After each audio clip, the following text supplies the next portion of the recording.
자, 우리 교재 보겠습니다. 쭉 보시면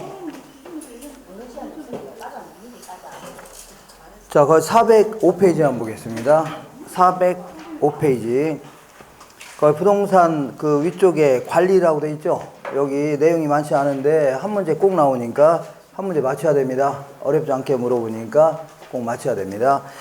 자, 부동산 관리는요, 그냥 그 밑에 뭐 어쩌고저쩌고 써놨는데, 그런 거 읽고 있으면 어지러워요. 그냥 갖고 있으면서 어떤 식으로 관리하는 게 가장 효율적인 관리가 될 것인가, 요거를 한번 고민해 보겠다. 그런 얘기인데, 한 장 넘겨볼게요. 넘겨보시면 407페이지에 먼저 볼게요. 딱 중간 정도에 부동산 관리의 내용별 분류라고 되어 있죠. 요거는 크게 첫 번째 기술적 관리라는 게 있고, 그 밑으로 경제적 관리 요게 있고, 밑으로 쭉 내려가면요 법률적 관리 이렇게 되어 있습니다. 우리 이제 관리하면 보통 이제 고장난 거 고치고 수리하고 교체하고 청소하고 소독하고 이런 것들이 있죠. 이런 걸 이제 관리를 하는데, 자, 이렇게 고장난 거 고치고 수리하고 이런 것들은 그냥 기술적 관리에 불과합니다. 기술적 관리다. 자, 이거를요 협의의 부동산 관리다. 좁은 의미의 부동산 관리다. 이렇게 합니다. 협의의. 자, 그래서 변질적 의미의 관리는요 광의의 부동산 관리가 돼야 됩니다. 넓은 의미의 부동산 관리. 그래서 광의, 넓은 의미의 부동산 관리는요, 자, 이 법률적, 경제적, 기술적 측면이죠. 이런 게 다 포함되는 관리. 그러니까 복합 개념으로 접근하는 거 있죠. 이런 게 본질적 의미의 관리가 될 수 있는 겁니다. 그러니까 적어볼게요. 자, 관리는요 기술적 관리뿐만 아니라 법률적 측면의 관리, 그 다음에요 경제적 측면의 관리, 이런 걸 다 포함하는 관리를요 광의의 부동산 관리 이렇게 합니다. 자, 지금부터 간단히 상식적으로 뭐 기술적 측면의 관리는 어떤 것들이 있고 얘는 어떤 것들이 있고 어떤 게 있냐, 이렇게 상식적으로 접근해 보는 겁니다. 자, 먼저 기술적 측면의 관리는 뭐 위생 관리다. 그래서 매일매일 청소하고 소독하고 이런 것들이 있죠. 이런 것들을요 위생 관리다. 두 번째는요 설비 관리다. 설비 관리는 고장난 거 고치고 수리하고 교체하고 주차장 같은 게 없다 그러면 새로 설치하고 이렇게 할 수 있는 거죠. 이렇게 하는 거를 다 설비 관리다. 형광등 이런 게 나가게 되면 교체 같은 거 해야 돼요, 안 해야 돼요? 해야 돼요. 유리창 깨지면 바꿔야 되고 이런 거 다 설비 관리다. 그 다음에 보안 관리라는 게 있습니다. 보안 관리는요 도둑놈 못 들어오게 막아야 되죠. 그래서 막아야 되는데 세컴을 계약한다든가 이렇게 할 수 있는 거 아닙니까? 이런 거를요 보안 관리라는 겁니다. 그리고 불 같은 게 안 나게끔 소화기를 설치한다든가 보험에 가입할 수도 있는 거죠. 이런 형태를 다 보안 관리라는 겁니다. 아주 옛날에는 보안 관리를 어떻게 했냐면, 이게 담이 딱 있다면, 담벼락 있어 없어요? 있으면 여기다가 이제 소주병이라든가 맥주병 이런 거를요 이 그 벽에다가 집어 던집니다. 그러면 깨져요, 안 깨져요? 박살 날 거 아닙니까? 그러면 이 위에다 세멘트를 쫙 바른 다음에 병을 이렇게 깨진 유리병 있죠? 송송송 박습니다. 그러면 도둑놈이 들어오다가 피 나요, 안 나요? 피 나면 이 더러워서 안 들어간다 하면서 이런 식으로 이제 보안 관리 했는데, 요즘에는 뭐 그런 식으로 하는 경우는 많지 않겠죠? 세컴에 뭐 가입한다든가 이렇게 할 거 아닙니까? 이렇게 하는 거를요 보안 관리다. 그 다음에 보전 관리는요 그 미리미리 예방 조치를 취하는 것들이 있죠. 이런 것들을 보통 이제 보전 관리다. 자세히 안 물어보니까 이렇게 가볍게 하시면 돼요. 되셨죠? 그 다음에 이제 경제적 측면의 관리는 주로 이제 상업용 부동산에 이제 적합할 수 있는데, 이런 것들을, 그래서 내가 원룸 하나 갖고 있다 그러면 몇 칸을 임대해야 이익도 없고 손해도 없냐, 이걸요 손익분기점 이런 걸 좀 먼저 파악한 다음에, 여기다가 이제 그 손익분기점을 먼저 그러니까 파악한 다음에 이거 이상 임대를 해야 되겠죠. 그래야지 이익이 생기는 거 아닙니까? 이걸요 손익분기점을 파악한다. 그리고 돈이 엉뚱한 대로 새 나가면 돼야 안 돼요? 안 되죠. 그러니까 회계관리 이런 걸 통해서 돈이 새 나가면 안 될 겁니다. 이런 형태의 관리를요 경제적 측면의 관리다 이집니다. 경제적 측면의 관리. 그 다음에 법률적 측면의 관리는요, 법률적으로 세입자가 들어오면 임대차에 관련된 뭐 계약을 하거나 예약을 하거나 이렇게 할 수 있는 거죠. 그죠? 계약서 써야 될 거 아닙니까? 이런 거 다 법률적 관리다. 그리고 공법상의 하자가 있다. 예를 들어서 건축법에 위배되어 있다. 그러면 적극적으로 이거를요, 치유해야 된다. 입니다. 적절히 치유해야 되고, 사법상의 문제가 있다. 소유권을 뺏길 염려가 있다. 사법상의 하자가 일 때는 적극적으로 제거한다 이렇게 표현합니다. 그렇지 않으면 뺏길 가능성이 있으니까 이렇게 법률적 측면에서 관리하는 거를 다 싸잡아서 뭐라고요? 법률적 관리해 줍니다. 자, 그리고 요런 거는 이제 간단히 상식적으로 접근할 수 있는데 간혹가다 이제 이게 물어본 적이 있습니다. 뭐냐면 아주 애매모호한 것들이 좀 있습니다. 뭔가 그래서 예컨대 측량을 통해서 경계를 확정했다. 어쩐지 경계를 확정하고 하는 거니까 법률적 측면의 관리가 아닙니까 하는데, 이미 경계라는 것은요, 지적 공부 있죠? 토지 대장이라든가 지적도 임야도에 다 나와 있는 겁니다. 이미 다 정해져 있는 소유권을요, 구체적으로 측량 기술을 동원해서 구분하는 절차에 불과하기 때문에 요건 어디에 속한다고요? 기술적 관리에 속하는 겁니다. 되셨죠? 그리고 요것도 헷갈리는 게 있는데 인력관리라는 게 있습니다. 인력관리. 요거는 인력을 적재적소에 활용한다. 그런 측면에서 기술적 관리가 아닙니까? 이렇게 얘기인데, 인력을 제대로 적재적소에 활용하지 않으면 경제적 가치가 크게 손해할 수 있는 거죠. 그러니까 요거는 그냥 암기하세요. 경제적 측면의 관리다. 무슨 관리라고요? 경제적 측면의 관리다. 요것도 토지 도난 방지 대책을 세운다. 토지 도난 방지 대책을 세운다. 그럼 아까 도둑은 못 들어오게 하는 거니까 기술적 관리가 아닙니까 하는데, 이 토지를 누가 가방에 훔쳐가나요? 백백에다 넣고서 훔쳐가나요? 그러지 않겠죠? 그죠? 그러니까 요거는요, 소유권 보존을 온전히 하자. 그런 측면에서의 무슨 관리라고요? 법률적 측면의 관리입니다. 제가 빨강색 이런 거 있죠? 요 정도만 좀 기억하시면 돼요. 시험 보기 전에. 알겠죠? 자, 그리고요, 요거를 유지관리 이런 표현도 씁니다. 무슨 관리라고요? 유지관리. 유지관리를요, 또 다른 형태로 얘기도 합니다. 그래서 한 장 넘겨볼게요. 넘겨보시면, 아니다. 자, 잠깐만요. 자, 뭐가 있는데.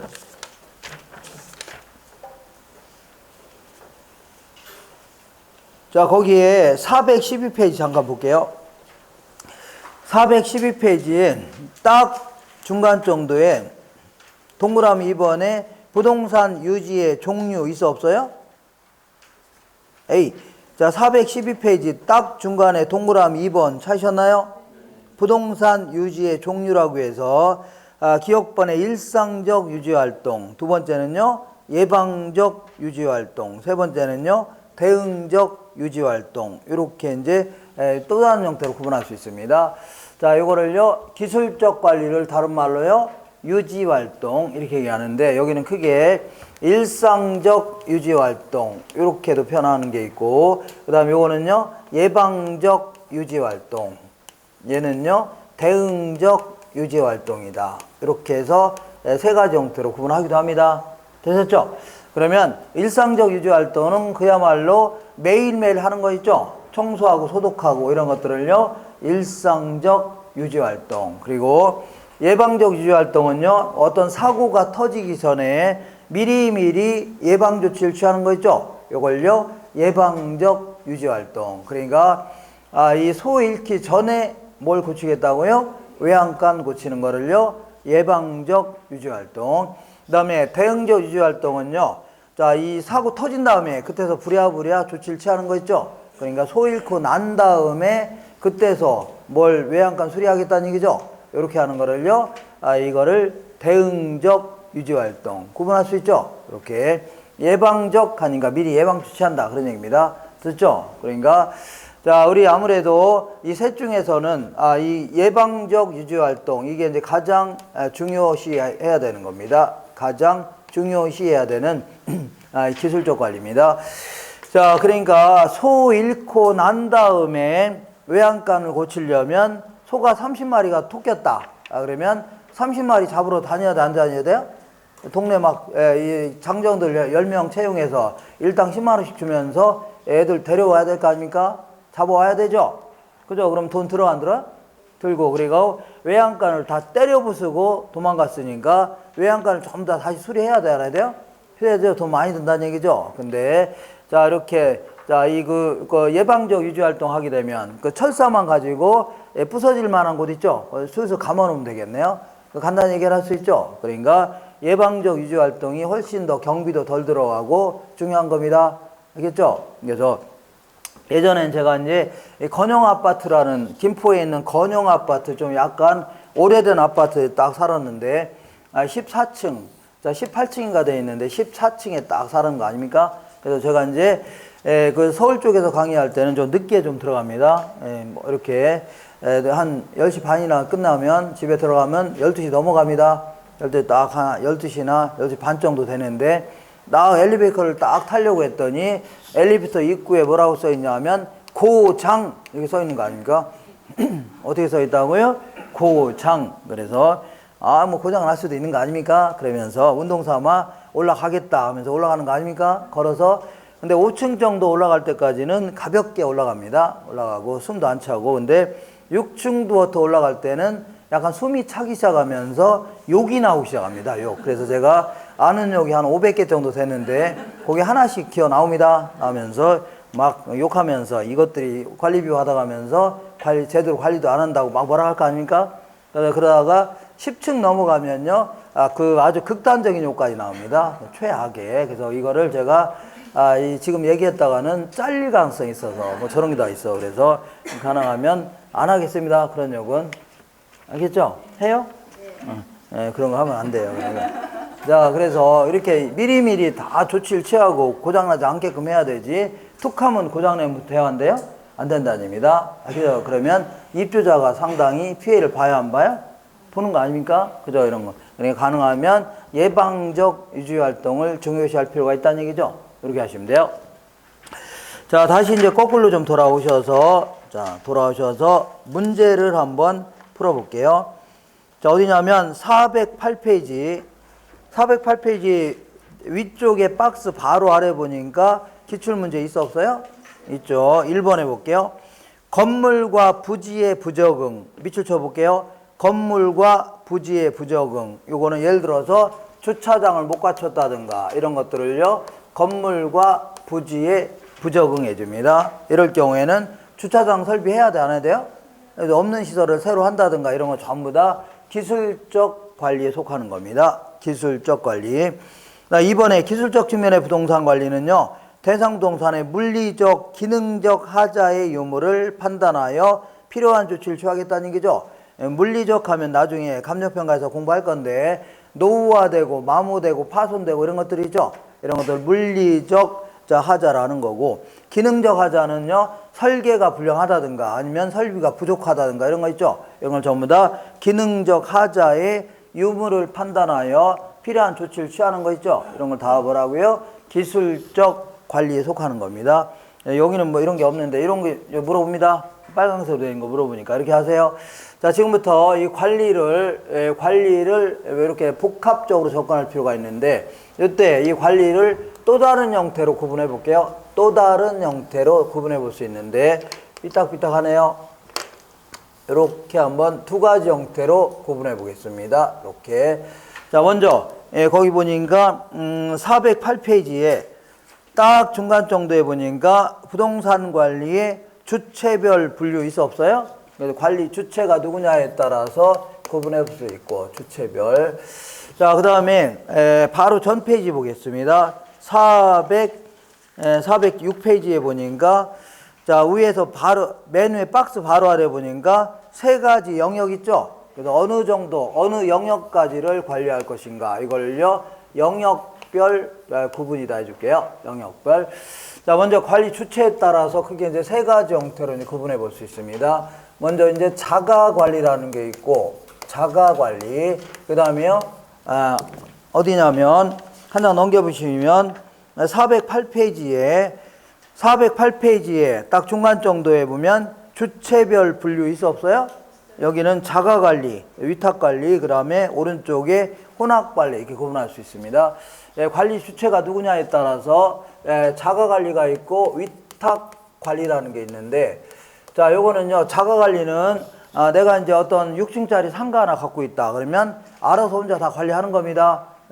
시간 없고 그러고 잘 모르면 종업원 몇 명 채용해서 관리할 수도 있는 거죠. 그러니까 자, 이렇게 볼게요. 법률적 측면의 관리라든가 경제적 측면의 관리, 기술적 측면의 모든 관리를 소유자가 알아서 다 하는 겁니다. 소유자가 알아서 다 하는 겁니다. 엘리베이터가 고장났다. 그러면 자기는 고치기 힘들면 주변에 수리상 불러서 고치면 되는 거죠. 형광등이 깨졌다. 그러면 자기가 사서 고쳐한다든가 이렇게 자기가 직접 다 하는 거를 뭐라고요? 자가 관리라는 겁니다. 되셨죠? 이렇게. 자, 바쁘면 몇 명 사람 채용해서 할 수 있는 거 아닙니까? 그 다음에 위탁 관리는요, 이 모든 거를요, 전문가한테 맡기는 관리입니다. 전문가한테 맡기는 관리. 이걸 뭐라 한다고요? 위탁 관리다. 우리 전 시간에 공부한 것처럼, 우리 위탁 관리 부동산 투자회사, 얘네들은요, 관리 전문가한테 맡기는 겁니다. 알겠죠? 모든 투자만 했지, 모든 걸 다 누구한테 맡겨요? 관리 전문가한테 맡기는 겁니다. 알겠죠? 자산관리회사. 그리고 외국계 사모펀드라고 해서 리먼 브러더스라든가 블랙스톤 뭐 이런 거 있습니다. 론스타. 얘네들이 대한민국에 와서 주로 이제 부실 기업에 있는 부실 기업들의 부동산 있죠? 이런 거 자꾸 구입합니다. 그러면 얘네들은요, 재벌들의 돈을 긁어 모아서 이런 걸 구입하는 겁니다. 망하려고 하는 회사들 있죠? 이거 구입해야 하네요? 하게 되면 이 재벌들의 돈을 긁어 모아서 이걸 사모펀드에 줍니다. 이렇게 해서 이 돈 가지고 부실한 기업에 부동산 같은 거 구입합니다. 그러면 개미들이 따로 붙어 안 붙어요? 붙으면 주가가 막 올라가 안 올라가요? 대규모 자본력이 투입된다고 하니까 주가가 올라가 안 올라가요? 올라가죠. 그래서 경영을 잘하는 척하면서 한 5, 6년 지나면 주가가 폭등할 수 있죠. 그때 팔아치우고 토끼는 겁니다. 이런 거 먹튀한다 집니다. 얘들 하는 일 그런 일이에요. 알겠나요? 그러면 얘네들이 대한민국에 와서 부동산을 구입해야 하나요? 하죠. 그럼 걔네들은 구입만 했지 관리 운영은 누구한테 맡기냐면 자산관리회사에 다 맡기는 형태입니다. 이런 형태를 다 뭐라 한다고요? 위탁 관리라는 겁니다. 되셨죠? 모든 관리를 누구한테 맡긴다고요? 관리 전문가한테 맡기는 형태입니다. 이게 이제 근대적 관리 방식이라면 요거는요, 현대적 의무의 관리 방식이 될 수 있습니다. 요거에 관련돼서 장단점을 간혹 물어보는데, 아무래도 자가 관리의 최대 장점은 뭐냐면, 자가 관리 최대 장점은 기밀 유지가 양호하다. 이렇게 합니다. 자가 직접 관리하니까. 그 다음에 위탁 관리 최대 장점은요, 아무래도 이 관리 전문가한테 맡기는 거죠. 걔네들은 관리에 있어서 프로 아닙니까? 그래서 프로그램을 잘 짜서 관리하기 때문에, 그렇지 않으면 잘릴 가능성이 있는 거 아닙니까? 그러니까 프로그램을 잘 짜서 효율적인 관리가 될 것입니다. 그러니까 아주 관리성에서는 효율적인 관리가 될 가능성이 매우 높습니다. 알겠죠? 근데 거꾸로 한다면 자가 관리의 최대의 단점은 뭐냐면 자기는 관리의 전문가가 아니죠? 그러니까 적재적소에 인원을 제대로 투입 못하고 그 다음에 비합리적으로 돈이 나갈 수도 있는 겁니다. 관리에서 잘 모르니까. 그러다 보니까 비효율적 관리가 될 가능성이 매우 높습니다. 비효율적 관리. 그래서 오히려 불합리하게 비용이 나갈 수 있다는 얘기죠. 이런 것도 문제가 되고. 그 다음 위탁관리 최대 단점은 뭐냐면 기밀 유지가 문제가 될 수 있습니다. 기밀 유지. 왜 그러냐면 얘는 법률적 측면의 관리까지 다 맡겨 안 맡겨요? 맡기는 바람에 이 회사 기밀이 새나가 안 새나가요? 새나가는 바람에 주주가 바뀔 수도 있습니다. 알게 모르게. 알겠죠? 그러다 보니까 기밀 유지에도 문제가 될 수 있다는 얘기입니다. 그리고 위탁관리의 최대 장점 중에 하나가 뭐가 있냐면 타성화 현상을 방지할 수 있다. 이렇게 합니다. 타성화 현상을 방지할 수 있다. 타성화는 영어로는요, 매너리즘에 빠진다. 그게 무슨 얘기냐면, 자기가 직접 관리하게 되면, 설마 사고야 나겠어. 이렇게 하면서 매일매일 굳어진 습성 있죠? 그대로 항상 행동하는 거를요, 타성화 현상이라는데, 우리 위탁 관리는 잘못 관리했다간 잘려, 안 잘려? 잘리니까 이런 게 있을 수가 있어, 없어요? 없는 겁니다. 타성화 현상을 방지할 수 있다는 얘기죠? 그런 얘기입니다. 자, 그리고 얘와 얘의 어중간한 형태가 좀 있는데, 이걸요, 혼합관리 이렇게 합니다. 혼합관리. 얘는 일부는, 자, 이 소유자가 알아서 하고, 일부는요, 전문가한테 맡기는 형태인데, 일반적으로 아파트 관리 같은 거 생각하시면 돼요. 우리 아파트를 내가 한 채 갖고 있다. 그러면 사기당했다. 그러면 이건 소유자가 알아서 할 일이고, 집값 떨어진다. 이것도 소유자가 감수해야 되는 겁니다. 다만, 현관문 열고 나가게 되면, 복도라든가 아니면 엘리베이터라든가 놀이터라든가 노인정 같은 거 이거 전부 다 관리업체가 다 관리해야 하나요? 하죠. 그리고 경비 같은 거 쓸 거 아닙니까? 그러한 기술적 측면의 관리만 주로 이제 전문가한테 맡기는 이러한 형태가 일반적으로 뭐예요? 혼합 관리라는 겁니다. 물론 법률적 경제적 측면을 전문가가 하고 기술적 측면만 소유자가 할 수도 있는 거죠. 이런 것도 전부 다 혼합 관리가 되는 겁니다. 되셨죠? 근데 요거는요, 이 단점 하나 정도만 기억하시면 돼요. 단점이 책임 소재가 관리가 잘 된다면 상관없는데, 관리가 안 될 경우는요, 책임 소재가 불분명하다. 이런 단점이 있습니다. 불분명하다. 그러니까 페인트 칠을 관리 전문가가 이제 칠했는데, 이상하게 칠해놨고, 희한하게 촌스럽게 칠해놨죠? 그럼 집값 올라가요? 떨어져요? 떨어질 수도 있고, 이것 때문에 소송이 진행될 수도 있는 거 아닙니까? 그러니까 누가 이걸 잘못했냐, 이렇게 책임 소재가 분명하지 않다는 얘기죠. 이런 게 이제 단점이 될 수가 있는 겁니다. 자, 문제를 통해서 확인해 볼게요. 409페이지 박스 위쪽에 박스 바로 아래 보니까 기출문제 볼게요. 좀 많네요. 1번에 자가 혹은 자기관리 방식은요, 위탁관리 방식에 비하여 기밀 유지에 유리하고 의사결정이 신속한 경향이 있죠. 자기가 직접 주도적으로 몇 명 채용해서 관리하는 거기 때문에 의사결정이 신속한 경향은 있겠네요. 맞죠? 2번 볼게요. 위탁관리 방식은요, 관리 업무의 타성화를 방지할 수 있다. 타성화 현상을 막을 수 있다는 얘기죠. 그런 단점이 있고 장점이 있고. 세 번째 볼게요. 위탁관리 방식은 관리의 전문성과 효율성을 제고할 수 있고, 위탁관리 방식은 관리의 전문성과 효율성을 제고할 수 있고, 건물 설비의 고도화에 대응할 수 있어서 대형 건물 관리에 유용하죠. 그러니까 아주 효율적인 관리가 될 수 있고, 그 다음에 아무래도 요즘에는 건물이 높아져 나와주세요. 높아지는 바람에 이거에 대응할 수 있는 전문업체가 자꾸 생길 수밖에 없는 겁니다. 그리고 또한 요거는요, 2층짜리 건물을 전문업체한테 맡기나요? 그렇지 않겠죠? 대형 건물의 관리에 적합하다. 4번 해볼게요. 위탁관리 방식은 전문업자의 관리 서비스를 받을 수 있지만 기밀 유지에는 문제가 생길 수 있다는 얘기죠. 맞는 거고.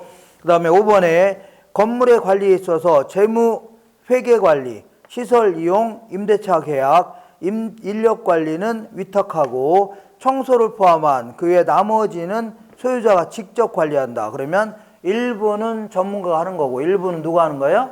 일부는 소유자가 하는 거 아닙니까? 그러니까 이런 형태는 다 어떤 형태라고요? 혼합 관리가 되는 겁니다. 그 다음에 혼합 관리 방식은 관리의 책임 소재가 어떻다고요? 불분명해질 수 있다는 단점이 있다는 얘기죠. 이렇게 하시면 돼요. 자, 이렇게 해서 요거 위주로 정리하시고 거꾸로 잠깐 돌아갈게요. 406페이지에 406페이지 위에 박스 바로 아래 보니까 세 가지 영역이라고 해서 시설 관리, 그 다음에 건물 및 임대차 관리, 자산 관리, 이렇게 세 가지 형태로 어느 영역까지를 관리할 것인가 이런 걸요, 관리 영역에 따른 분류다 해줍니다. 관리 뭐라고요? 영역에 따른 분류다 하는데, 이렇게 볼게요.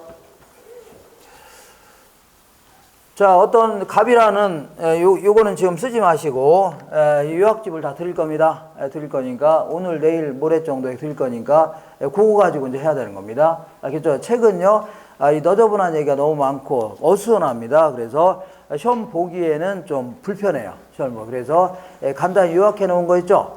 시험을 위해서 특화되어 있는 책을 제가 드릴 겁니다. 그거 위주로 해서 시험장까지 가는 겁니다. 거기에 문제도 있고 하니까. 알겠죠? 그래서, 자, 어쨌거나 갑이라는, 그 부인이 있는데, 갑이라는 여인분이 있는데, 이분이 부동산 갑부입니다. 부동산 갑부. 쓰지 마세요. 그래서 전국에 10채의 부동산이 있습니다. A라는 부동산, B라는 부동산, C라는 부동산, 10채가 있는 부동산 갑부예요. 그러면 부동산 하나하나에 대해서 법률적 관리도 필요하고 경제적 관리도 필요하고 기술적 관리도 필요해야 하네요. 필요하고 B도 마찬가지로 법률적, 경제적, 기술적 관리가 필요하고 C도요. 법률적, 경제적, 기술적 관리가 필요하는데 이때 주로 이제 기술적 관리만 주로 맡아서 하는 사람들을요. 뭐라 하냐면 시설관리사 이렇게 얘기합니다. 이 바닥에 용어가 이겁니다. 이것도 마찬가지로 요 건물에 대해서 기술적 관리만 주로 맡아서 하는 사람들 뭐라 한다고요? 시설관리사. 청소하고 소독하고 교체하고 고장을 고치고 하는 거 있죠? 이것만 주로 하는 겁니다. 그 다음에 요것만 맡아서 주로 하는 사람들요. 시설관리사 해줍니다. 그 다음에 이거는 부동산마다 별도로 요 부동산에 대해서 종합적으로 관리를 맡아서 하는 사람 있죠? 이런 사람들을요. 부동산 관리사 해줍니다. 무슨 관리사라고요? 부동산 관리사. 이들이 하는 업무를요. 부동산 관리해 줍니다. 이것도 마찬가지로 요 건물만 도맡아서 종합적으로 관리하는 사람을 뭐라고요? 부동산 관리사. 쓸 필요 없습니다. 부동산 관리사. 이것도 마찬가지로 요 건물만 도맡아서 하는 사람을 뭐라고 한다고요? 부동산 관리사. 이렇게 합니다. 할 수 있죠? 이들이 하는 일을요. 부동산 관리 이렇게 합니다. 이번에는 자, 이 전국에 있는 10개 부동산 있죠? 모두를 도맡아서 관리하는 사람들을 뭐라 하냐면 자산관리사 해줍니다. 무슨 관리사라고요? 자산관리사다. 이 자산관리라는 게 뭐냐면 회계학적인 용어인데 이 수익 창출의 대상이 될 때 이거를요 자산이라는 표현을 쓰는 겁니다. 되셨죠? 그러니까 10개 부동산이 있는데 C는 수익성이 떨어지니까 팔겠다는 얘기죠. 다른 걸 구입하겠다. 리스크 관리도 하고 또한 어떤 식으로 운영하는 게 최적의 포트폴리오냐 이런 거 따져보는 거죠. 그리고 B라는 이거는 아무래도 철거하는 게 낫겠다. 아니면요 재건축하는 게 낫겠다는 얘기죠. 리모델링 하는 게 낫겠다. 이런 것까지 고민하는 거를 뭐라고요? 자산관리사다. 이들이 하는 일을 뭐라고요? 자산관리. 우리 보험회사의 직원 중에 자산관리라는 표현을 쓰죠. 쓰는데 걔네들은요. 고객의 재산을 현재 유지하는 것뿐만 아니라 재산 가치 늘려주는 거 있죠. 요거까지 맡아서 하는 거를 뭐라고요? 자산관리라는 겁니다. 그래서 우리 시험 목적으로만 기하세요. 시험 목적으로 두 가지를 물어봅니다. 영역에 따라. 자, 먼저 이 시설관리라는 게 있는데 시설관리 요거는요. 현 시설을 운용하고 유지하는 정도의 어떤 소극적 관리 이걸 뭐라고요? 이거를 시설 관리다 해줍니다. 보통 이제 기술적 관리만 주로 하는 거를 뭐라 한다고요? 시설 관리다 해줍니다. 기술적 관리. 알겠죠? 그 다음에 요거보다 훨씬 더 넓은 개념이 중간에 그걸 안 물어봅니다. 안 물어보고 이제 자산 관리다. 무슨 관리라고요? 자산 관리. 요거는요. 현 시설을 운용하고 유지하는 것뿐만 아니라 가치 증진 방안까지도 모색하는 겁니다. 가치 어떻다고요? 증진 방안까지 모색하는 적극적 관리다 이렇게 합니다. 자, 그래서 이 자산관리사는요, 요 건물은 아무래도 수익성이 떨어지니까 매각해야 되겠다. 아니면 다른 거를 매입해야 되겠다. 이런 것까지 관리하는 겁니다. 그 다음에 어떤 식으로 운영하는 게 최적의 포트폴리오냐. 포트폴리오 관리도 하고, 그 다음에 위험 리스크, 위험을 리스크라는 겁니다. 리스크 관리도 하고, 그 다음에 얘는 철거하는 게 낫겠다. 얘는 리모델링 하는 게 낫겠다. 재투자 결정 이런 것까지 하는 적극적 관리를 뭐라 한다고요? 자산 관리다집니다. 되셨죠? 자산 관리. 자, 그러면 문제를 통해서 해결해 볼게요. 407페이지. 407페이지 맨 위에 박스 바로 아래 볼게요. 기출문제 있어 없어요? 있죠. 1번. 시설 관리는 자, 부동산 시설을 운영하고 유지하는 것으로 시설 사용자라든가 기업의 요구에 따르는 소극적 관리. 요걸 뭐라고요? 시설 관리다. 그 밑에 볼게요. 자산 관리에는 부동산 매입, 매각, 재투자, 재개발, 포트폴리오, 투자 리스크 이런 것들을 관리하는 걸 싸잡아서 뭐라고요? 자산 관리다. 정리할 수 있죠? 그래서 문제 풀다 보면 이쪽을 물어보는지 대충 압니다. 되셨죠? 그렇게 하시고 자, 지금부터 이 부동산 관리 중에서 그래도 가장 큰 범위를 차지하는 게 임대차와 관련돼 있는 관리가 될 겁니다. 임대차 관리. 그래서 몇 장 넘겨보시면 자, 어디냐면 잠깐만요. 409페이지. 409페이지 맨 아래 보니까 자, 맨 아래에서 6번째 줄에 임대차 활동 있어 없어요? 있죠. 요거 좀 알아볼게요. 임대차 활동. 그래서 부동산 관리 중에 그래도 아주 큰 범위를 차지하는 게 임대차와 관련돼 있는 활동이 될 겁니다. 이렇게. 잠깐요. 좀 지저분하니까 딱 닦고. 자, 임대차와 관련된 내용은요. 이렇게 볼게요. 임대차와 관련돼 있는 내용은 이제 한 2가지 정도 공부하셔야 돼요. 이렇게. 자, 먼저 임차인의 선정 기준이라고 해서 선정 기준. 자, 어떤 임차인을 선정하는 게 부동산 가치를 높일 수 있냐. 요거 좀 알고 계시고. 두 번째는요. 임대료를 정하는 방식이 있습니다. 자, 그러니까 임대료를 정하는 방식. 그러니까 월이면 월 임대료를 얼마 정도로 정할 것인가. 이렇게 하는 거를요. 임대료를 정하는 방식. 그래서 409페이지 맨 아래에서 4번째 줄에 임차인의 선정 기준은요. 크게 이렇게 볼게요. 자, 요거는요. 주거용 부동산은 어떤 임차인을 선정해 좋고, 그 다음에 요거는요. 매장용 부동산, 요거는요. 공업용 부동산, 요거는요. 사무실용 부동산, 이런 것들은 어떠한 임차인을 선정하는 게 좋냐, 그런 얘기죠. 그 얘기 하는 거고. 한 장 넘겨볼게요. 넘겨보시면 자, 410페이지 맨 위에 보니까 임대차의 유형이라고 해서 여기서는요. 임대료를 받아내는 방식을 얘기하는데 여기는요. 크게 이제 조임대차 혹은요. 순임대차라는 게 있습니다. 조임대차. 조라는 게 총이라는 뜻입니다. 그래서 총임대차에 상관없고, 그다음에 두 번째는요. 비율임대차. 비율임대차 이런 게 있고요. 세 번째는 순임대차 이런 게 있습니다. 순임대차다. 이렇게 해서 기억하셔야 돼요. 자, 이거 주거용 부동산 같은 경우는요. 어떤 임차인을 선정하는 게 좋냐면 얘는요. 이 유대성을 기준으로 해서 임차인을 선정하는 게 좋아요. 유대성. 잘 어울려서 지낼 수 있냐. 요걸 기초로 해서 선정하는 게 좋습니다. 자, 그다음 매장용 같은 경우는요. 가능 매상고, 가능 매출액 이런 걸요. 예상되는 매출액 요걸 중심으로 해서 세입자를 선정하는 게 좋아요. 그다음에 공업용 같은 경우는요. 적합성. 자, 적합성을 기준으로 해서 임차인을 선정하는 게 좋습니다.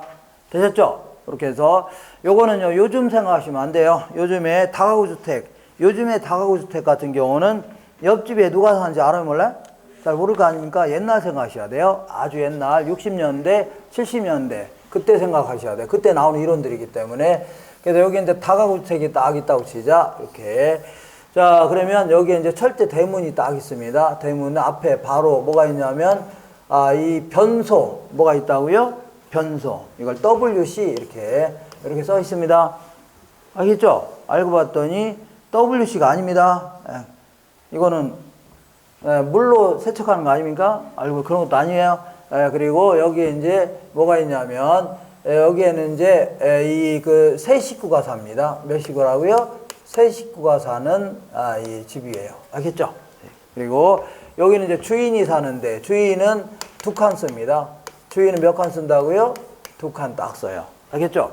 그래서 여기도 애가 하나 있는데 이 애가 얘 애를 자꾸 때립니다. 그래도 이 엄마들이 아유 그냥 맞고 살아라고 합니다. 이렇게 왜냐면 쫓겨날까 겨울에 쫓겨날까봐 그죠? 이렇게 그리고 여기는요 이 그 5식구가 사는데 여기는 할아버지도 있습니다. 누가 있다고요? 할아버지도 이렇게 있어요. 그리고 여기는 누가 사냐면 여기는 A 양이 삽니다. 무슨 양이라고요? A 양은 저녁 때 출근했다가 아침에 퇴근합니다. 저녁 때 출근했다고 뭐라고요? 아침에 출근해서 직업이 뭐냐면 이 술집에 나갑니다. 술집에 나가요. 그분들 저녁 때 출근하는 거 아닙니까? 잘 모르시나 보네요. 이렇게. 아이, 술집이 저녁 때 열지 아침에 여나요?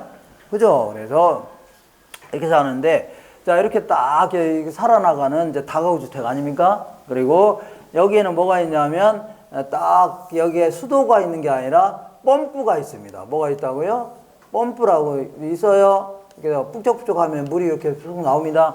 그래서 이제 아침마다 이제 삥 둘러앉아서 이빨도 닦고, 그 다음에 세수도 하다 물 받아서 세수도 하고 그래요.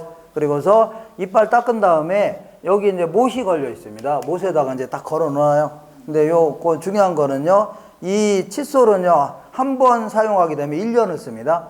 그래, 1년 동안 썼다. 이렇게 다 없어질 때까지. 더러워 죽겠네, 하여튼. 그런 게 있어요? 아버지한테 물어보세요. 자, 이렇게 해서. 근데 이제 이 할아버지가 이제 아침 잠이 별로 없어요. 그래서 꼭 아침에 일찍 일어나서 한 바퀴, 동네 한 바퀴 딱 돈 다음에 신문을 들고 어디로 가요? 이 화장실에 들어가서 앉아있는 거 아닙니까? 앉아서 이 3시간을 앉아있는 거 아닙니까? 처음부터 끝까지 다 보는 거 아닙니까? 신문. 그죠? 그러면 어제 저녁에 과음했던 A양이 화장실 가려고 하니까 이 할아버지가 나와 안 나와요? 안 나오니까 발로 막 찰 거 아닙니까? 빨리 나오라고. 그런데 나와 안 나와요? 이런 버릇없는 여자 같으니라고 이게 뭐라고 할 거 아닙니까? 그래서 발로 막 차다가 그러니까 열이 받으니까 이제 동네 어디 가냐면 공중 화장실이 있습니다. 거기 가서 이제 볼일 보는 거 아닙니까? 원래 옛날 다가구책 이랬습니다. 아버지한테 물어보세요. 그래서 이런 거 생각하셔야 돼요. 이렇게 해서 얘네들은 잘 어울려서 지내야 되지 툭하면 싸우고 그러면 나가요 안 나가요? 소독 같은 것도 안 맞으면 막 나갈 거 아닙니까? 그러면 공실이 생겨야 좋을 게 있어 없어요? 없죠. 그러니까 잘 어울려서 지낼 수 있냐 여기에 초점을 맞춰서 세입자를 선정하는 게 좋아요. 알겠죠? 그 다음에 매장용 상가 같은 경우에는 어떤 사람이 3층짜리 그 건물 하나 지었다 상가. 그러면 1층에다가 횟집을 새로 놨는데 장사를 지지를 못하는 바람에 맨날 파리가 날리고 있다는 얘기죠. 그러면 횟집이 파리가 날리면요 거의 귀신 나온 집으로 바뀝니다. 잘 보세요. 횟집에 딱 손님이 없으면 일단은 수조가 녹슬어 안 녹슬어요? 막 녹습니다. 그리고 그 물고기 있죠? 물고기가 배를 들이내면서 죽어 있습니다.